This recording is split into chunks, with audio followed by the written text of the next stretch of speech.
میں نے وہ بندہ بھی دیکھنا ہے, میں نے وہ ہاتھ بھی دیکھنا ہے کہ وہ ہاتھ کون سا ہے. بھئی نبی نے صرف یہ جملہ نہیں کہا تھا کہ من کنت مولا ہوں فہذا علی جن مولا. میرے نبی نے, میرے آقا نے علی کے لیے ان سب سے بیعت بھی لی تھی. میرے مولا نے سب کی طرف دیکھا اور کہا آؤ باری باری علی کے ہاتھ پہ بیعت کرتے جاؤ, علی کے ہاتھ پہ بیعت کرتے جاؤ. اب پہلا بندہ اٹھا بکن بکن کرتا ہوا علی کے ہاتھ پہ بیعت کرتا گیا. اب دوسرا بندہ اٹھا بکن بکن کرتا ہوا علی کے ہاتھ پہ بیعت کرتا گیا. اسی طرح سے تیسرا بندہ آیا بیعت کرتا گیا, چوتھا بندہ آیا بیعت کرتا گیا, پانچواں بندہ آیا بیعت کرتا گیا. اب باری باری یہ بیعت کرتے گئے.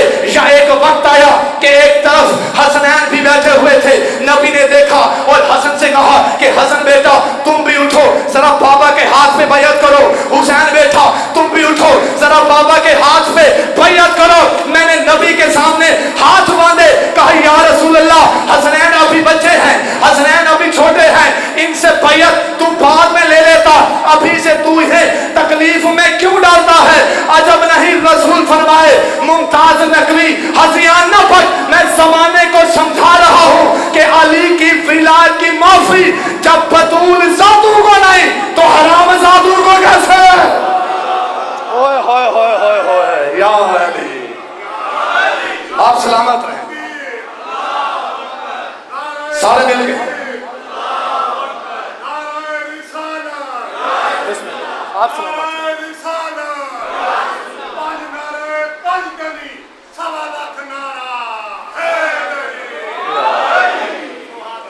آپ سلامت رہیں. مولا آپ سے راضی ہوں. مجھے ناچیز سید کے دل سے دعائیں نکل رہی ہیں کہ آپ نے علی کو ایسے سنا ہے جیسے علی بلند ہے. اللہ تمہارے بخت بلند فرمائے, اللہ تمہاری نسلوں میں یہ ذکر ہمیشہ قائم رکھے.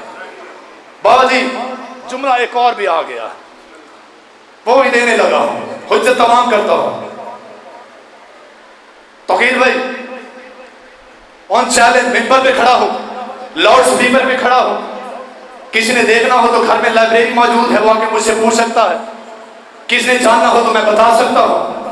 نہ میں ڈر کے پڑھتا ہوں, نہ میری وہ زندگی اتنی قیمتی ہے جو علی سے بچا کے رکھوں. میری لاکھوں زندگی علی کے نام پہ قربان ہو جائیں, مجھے اس زندگی کی ضرورت ہی نہیں ہے جو علی کے لیے قربان نہ ہو سکے. ہم زندگی علی کی قربانی سمجھ کے گھر سے نکلا کرتے ہیں. آؤ میں تمہیں لاؤڈ سپیکر پہ کھڑے ہو کر ایک اعلان کرتا ہوں کہ پورے مذہب اسلام میں نگاہ اڑائی جائے تو جو سب سے زیادہ مستند ترین حدیث ہے وہ حدیث غدیر ہے. سب سے زیادہ جو مستند حدیث ہے وہ حدیث غدیر ہے. نبی نے اور بھی حدیثیں بیان کی ہیں, لیکن 20 صحابہ کی موجودگی میں, 10 صحابہ کی موجودگی میں, 50 صحابہ کی موجودگی میں, یا زیادہ سے زیادہ 100 صحابہ کی موجودگی میں, لیکن یہ وہ حدیث ہے جو نبی نے 10, 50 اور 100 کی تو بات ہی نہیں ہے, 1.25 لاکھ صحابہ کا مجمع ہے. 1.25 لاکھ صحابیوں کو گواہ بنا کے نبی نے منبر پہ کھڑے ہو کے اس حدیث کو بیان کیا ہے. اب 1.25 لاکھ صحابی ٹکٹکی باندھ کے نبی کی طرف دیکھ رہے ہیں, اور نبی نے بلانوں کے منبر پہ کھڑے ہو کر علی کی ولایت کا اعلان کیا ہے. اور مورخین نے بڑی خیانت کی ہے کہ مورخین نے اپنی کتابوں سے غدیر کا باب ہی نکال لیا ہے. مورخین نے بچوں کو سکول میں بھی غدیر نہیں سمجھائی, کالج میں بھی غدیر نہیں پڑھائی, یونیورسٹی میں بھی غدیر نہیں پڑھائی, اسلامیات سے بھی غدیر کو نکال دیا, دینیات سے بھی غدیر سے نکال دیا. میں کہتا ہوں حد ہو گئی, میں کہتا ہوں حد ہو گئی. تمہیں غار والا سانپ نظر آ گیا, غدیر والا ہاتھ نظر نہیں آیا. اوئے ہوئے ہوئے ہوئے ہوئے.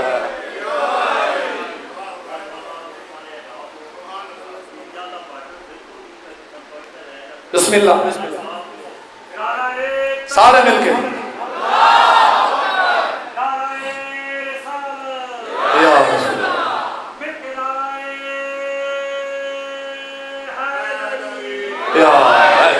آپ سلامت رہیں. مالک آپ کو لاکھوں عزت عطا فرمائے. تمہیں نبی کی مسواک یاد ہے, غدیر والا ہاتھ بھول گیا. یہ وہی غدیر ہے جسے بچاتے بچاتے حسین نے پورا کنبہ قربان کر دیا. ساری کائنات چھوڑ دینا، علی نہ چھوڑنا۔ مجھے ممبر کی عظمت کی قسم ہے، علی کو بچاتے بچاتے حسین کے گھر میں بچا ہی کچھ نہیں، پورا خاندان قربان کر دیا میرے آقا حسین نے۔ عزادار حسین کے لیے بڑا مشکل تھا جناب مسلم کو مدینہ سے کوفہ کے لیے اجازت دینا۔ کب مسلم کوفے والوں کے خط آئے ہیں، مسلم کوفہ جانا ہے، اور مسلم سفیر کے لیے 2 گواہوں کی ضرورت ہوتی ہے۔ میں نے شہادت مکمل نہیں پڑھنی کیونکہ جو بعد والا ذاکر ہوتا ہے ترتیب کے ساتھ شہادت ان کا حق ہوتا ہے۔ کہ مسلم سفیر کے لیے 2 گواہوں کی ضرورت ہوتی ہے۔ مسلم میری ساری فوج سامنے ہے، جس کا دل چاہتا ہے اسے ساتھ لے جا۔ جناب مسلم کی آنکھوں میں آنسو آئے، کہا آقا جب جانا ہی ہے تو پھر تمہاری فوج کیوں گھٹاؤ، میں اپنے محمد کو لے جاتا ہوں، میں اپنے ابراہیم کو لے جاتا ہوں۔ اجرکم اللہ، اجرکم اللہ۔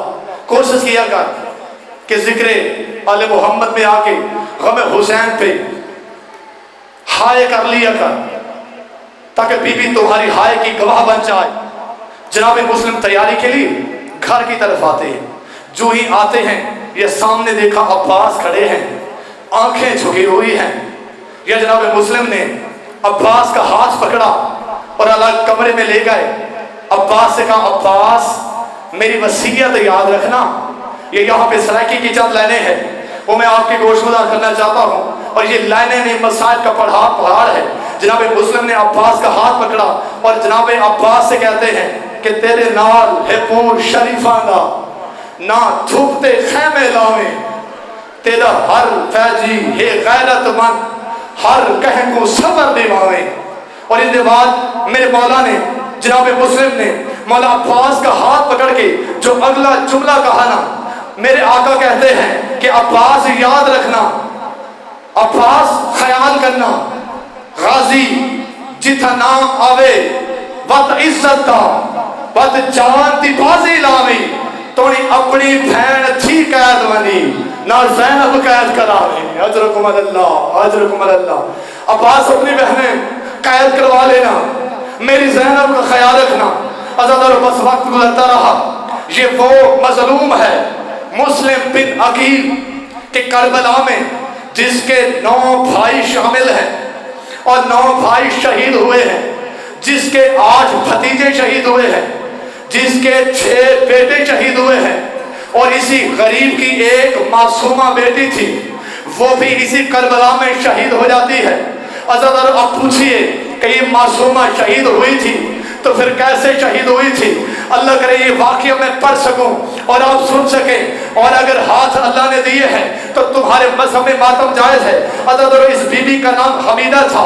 اہل تاریخ لکھتے ہیں کہ جب مولا حسین نے زین چھوڑی تھی تو اس کے بعد لشکر عسکریہ نیزے لے کر گھوڑوں پہ سوار ہو کر آل محمد کے خیام میں آ گئے، اور جو ہی یہ خیام کی طرف آتے ہیں تو یہی معصومہ بچی گھبرا کر خیمہ سے باہر آتی ہے۔ بس اس بچی کا خیام سے باہر آنا تھا، یا جناب قاسم کی طرح دائیں والے گھوڑے بائیں دوڑ گئے، بائیں والے گھوڑے دائیں دوڑ گئے، یا جناب مسلم کی یتیم بیٹی عزادار ویسے تقسیم ہو گئی جیسے قاسم تقسیم ہوا تھا۔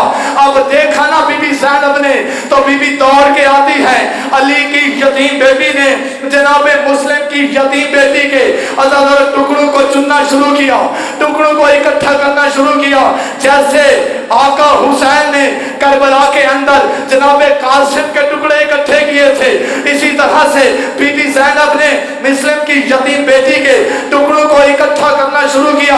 اب بی بی ٹکڑے بھی اکٹھے کرتی ہے اور روتی جاتی ہے، یا بی بی نے مدینہ کی طرف منہ کیا اور بی بی تڑپ کے کہتی ہے نانا جان ذرا ہماری غربت دیکھ، ذرا ہماری قسمت دیکھ کہ بھائیوں کو بیٹے کے لاشیں اٹھانے پڑے اور بہنوں کو بیٹیوں کی لاشیں اٹھانی پڑ رہی ہے۔